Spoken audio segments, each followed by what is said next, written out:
ആകാശവാണി നമസ്കാരം. പ്രത്യേക വാർത്താ ബുള്ളറ്റിൻ വായിക്കുന്നത് അക്ഷയ് ഷാജി. കോഴിക്കോട് പുതിയ ബസ് സ്റ്റാൻഡ് കെട്ടിട സമുച്ചയത്തിൽ പ്രവർത്തിക്കുന്ന ടെക്സ്റ്റൈൽസിലുണ്ടായ തീപിടുത്തം നിയന്ത്രണ വിധേയം. നഗരത്തിലെ വിവിധ ഫയർ യൂണിറ്റുകളെത്തി തീ പൂർണ്ണമായും അണയ്ക്കാനുള്ള ശ്രമം തുടരുകയാണ്. ആളപായമില്ല. പ്രദേശത്ത് കനത്ത ജാഗ്രതയാണ്. ജനങ്ങളെ പൂർണ്ണമായും ഒഴിപ്പിച്ചു. നഗരമാകെ പുക പടർന്നിരിക്കുകയാണ്. കേരളത്തിന്റെ രോഗപ്രതിരോധ മേഖല ലോകോത്തര നിലവാരം പുലർത്തുന്നതാണെന്ന് മുഖ്യമന്ത്രി പിണറായി വിജയൻ. പാലക്കാട് ചിറ്റൂർ താലൂക്ക് ആശുപത്രിയുടെ ഉദ്ഘാടനം നിർവഹിക്കുകയായിരുന്നു അദ്ദേഹം. ആരോഗ്യരംഗത്തെ നേട്ടങ്ങൾ ജനങ്ങളുടെ സഹകരണത്തിലൂടെ ഉണ്ടായതാണെന്നും ശ്രീ പിണറായി വിജയൻ പറഞ്ഞു. ഇന്ത്യയുടെ പ്രതിരോധ നയത്തിലെ വഴിത്തിരിവാണ് ഓപ്പറേഷൻ സിന്ദൂർ എന്ന് പ്രതിരോധ മന്ത്രാലയം. 3 സേനകളുടെയും ഐക്യം, തന്ത്രപരമായ സവിശേഷത, സാങ്കേതിക ആധിപത്യം എന്നിവ പ്രകടമാക്കുന്നതായിരുന്നു ഈ സൈനിക നടപടി. സേനാ വിഭാഗങ്ങളുടെ കൃത്യത, പ്രൊഫഷണലിസം എന്നിവയുടെ തെളിവാണ് ഓപ്പറേഷൻ സിന്ദൂർ എന്നും പ്രതിരോധ മന്ത്രാലയം വ്യക്തമാക്കി. ഇന്ത്യ പാക് സംഘർഷത്തെ തുടർന്ന് ജമ്മു കശ്മീരിലെ പൂഞ്ച് ജില്ലയിൽ നിയന്ത്രണ രേഖയ്ക്ക് സമീപമുള്ള ഗ്രാമങ്ങളിൽ പൊട്ടാതെ അവശേഷിച്ച 42 ഷെല്ലുകൾ സൈന്യം ഇന്ന് സുരക്ഷിതമായി നശിപ്പിച്ചു. അതിർത്തി പ്രദേശങ്ങളായ ജുല്ലാസ്, സലോത്രി, ധരതി, സലാനി എന്നിവിടങ്ങളിലാണ് സൈന്യം സുരക്ഷാ മാനദണ്ഡങ്ങൾ പാലിച്ചുകൊണ്ട് ഷെല്ലുകൾ നിർവീര്യമാക്കിയത്. സൈനികരുടെ ധൈര്യം, ആത്മസമർപ്പണം എന്നിവയിൽ രാജ്യം ഏറെ അഭിമാനിക്കുന്നതായി കേന്ദ്ര ആരോഗ്യമന്ത്രി JP നഡ്ഡ. ഉത്തരാഖണ്ഡിലെ പിത്തോർഗഡിൽ സൈനികരുമായി ആശയവിനിമയം നടത്തുകയായിരുന്നു അദ്ദേഹം. 2 ദിവസത്തെ സന്ദർശനത്തിനാണ് ശ്രീ JP നഡ്ഡ പിത്തോർഗഡിൽ എത്തിയത്. സംസ്ഥാന ഹജ്ജ് കമ്മിറ്റി മുഖേന കരിപ്പൂരിൽ നിന്നും ഇനി 8 വിമാന സർവീസുകൾ കൂടി. തിങ്കൾ, ചൊവ്വ ദിവസങ്ങളിൽ 2 വീതവും, ബുധനാഴ്ച 3, വ്യാഴാഴ്ച പുലർച്ചെ 1 എന്നിങ്ങനെയാണ് ബാക്കിയുള്ള സർവീസുകൾ. അവസാന വിമാനം ഈ മാസം 22 പുലർച്ചെയാണ്. ഇതോടെ കരിപ്പൂരിലെ ഹജ്ജ് ക്യാമ്പിന് സമാപനമാകും. ഇടവമാസ പൂജകൾ പൂർത്തിയാക്കി ശബരിമല നട നാളെ അടയ്ക്കും. പരീക്ഷണാടിസ്ഥാനത്തിൽ നടപ്പാക്കിയ നേരിട്ടുള്ള ദർശന രീതി ഇത്തവണയും തുടരുകയാണ്. BPCLുമായി സഹകരിച്ച് കൊച്ചി മെട്രോ കളമശ്ശേരി മെട്രോ സ്റ്റേഷന് സമീപം ആരംഭിക്കുന്ന ഫ്യുവൽ സ്റ്റേഷൻ മന്ത്രി P രാജീവ് നാളെ ഉദ്ഘാടനം ചെയ്യും. 27,000 ചതുരശ്ര അടി വിസ്തീർണത്തിൽ സജ്ജീകരിച്ചിരിക്കുന്ന ഫ്യുവൽ സ്റ്റേഷനിൽ ഒരേസമയം 25 വാഹനങ്ങൾക്ക് ഇന്ധനം നിറയ്ക്കാനുള്ള സൌകര്യമുണ്ടാകും.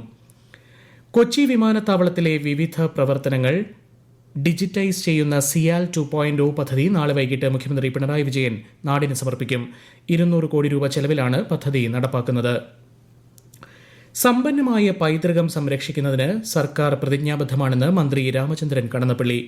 കോലത്തിരി രാജവംശത്തിലെ പടനായകനായിരുന്ന മുരിക്കഞ്ചേരി കേളുവിനായി കണ്ണൂർ പയ്യാമ്പലത്ത് നിർമ്മിക്കുന്ന സ്മാരകത്തിന്റെ പ്രവർത്തനോദ്ഘാടനം നിർവഹിക്കുകയായിരുന്നു മന്ത്രി. അന്തർദേശീയ മ്യൂസിയം ദിനാചരണത്തിന്റെ ഭാഗമായി ഒരാഴ്ച നീളുന്ന പരിപാടികൾ സംസ്ഥാനത്തൊട്ടാകെ സംഘടിപ്പിക്കുമെന്നും അദ്ദേഹം അറിയിച്ചു.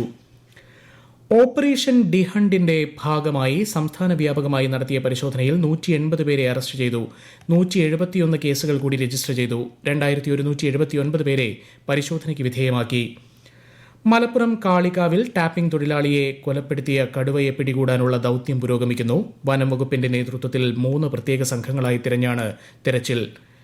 ഇന്ത്യ പാക് സംഘർഷത്തിനിടെ പാകിസ്ഥാന് അനുവദിച്ച വായ്പയ്ക്കുമേൽ കർശന നിബന്ധനകളുമായി അന്താരാഷ്ട്ര നാണയനിധി. വായ്പയുടെ അടുത്ത ഗഡു അനുവദിക്കും മുൻപ് 11 നിബന്ധനകൾ പാലിക്കണമെന്നാണ് IMF നിർദ്ദേശം. സംഘർഷം സാമ്പത്തിക മേഖലയ്ക്ക് ദോഷം ചെയ്യുമെന്ന മുന്നറിയിപ്പോടെയാണ് പുതിയ നിബന്ധനകൾ. ആഗോള കത്തോലിക്ക സഭയുടെ 267 മാർപ്പാപ്പയായി ലിയോ 14 ഔദ്യോഗികമായി ചുമതലയേറ്റു. തുറന്ന വാഹനത്തിൽ വത്തിക്കാൻ ചത്വരത്തിലേക്ക് എത്തിയ മാർപ്പാപ്പ വിശ്വാസികളെ ആശീർവദിച്ചു. കുർബാന മധ്യേ വലിയ ഇടയന്റെ വസ്ത്രവും സ്ഥാനമോതിരവും ഏറ്റുവാങ്ങിയ മാർപ്പാപ്പ സഭയുടെ സാരഥ്യം ഏറ്റെടുത്തു.